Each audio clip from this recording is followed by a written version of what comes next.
Alrighty, for this job you're going to need a T10 Torx screw. Unscrew all the bolts holding together the front cover. Should be 4 of them in total.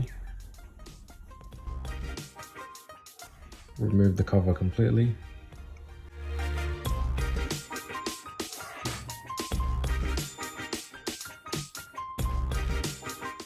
Once the cover is removed, you want to unscrew all the bolts holding the front light bulb to the top frame. You'll find one more screw hiding behind there. You want to loosen that one and not remove it completely, and unplug the wire holding it. Once you've done that, just go ahead and remove the light completely.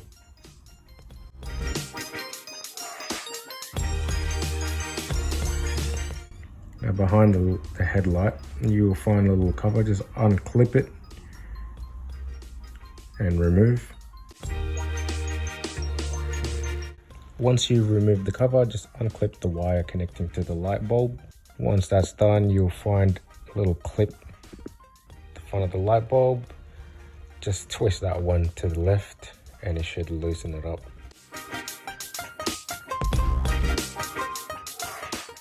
Gently pull the light bulb from its place.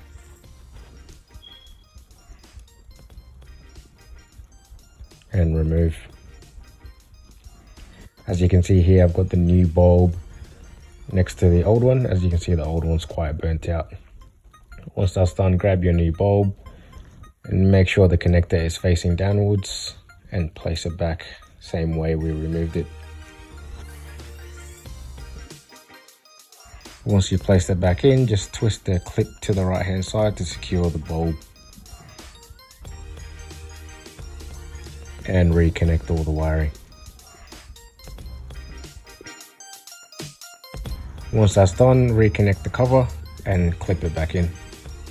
Alrighty guys, I've gone ahead and put the headlight back into the car, connected all the wiring. As you can see, got no more lights. Alright, so to reconnect the cover back in, what you want to do is just align the clips together.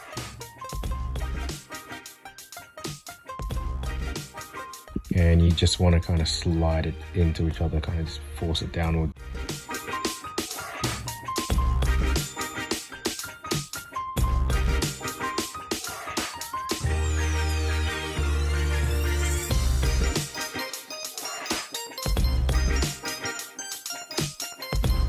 Once that's done, just reconnect all the screws back together and tighten everything back up. And you should be good to go.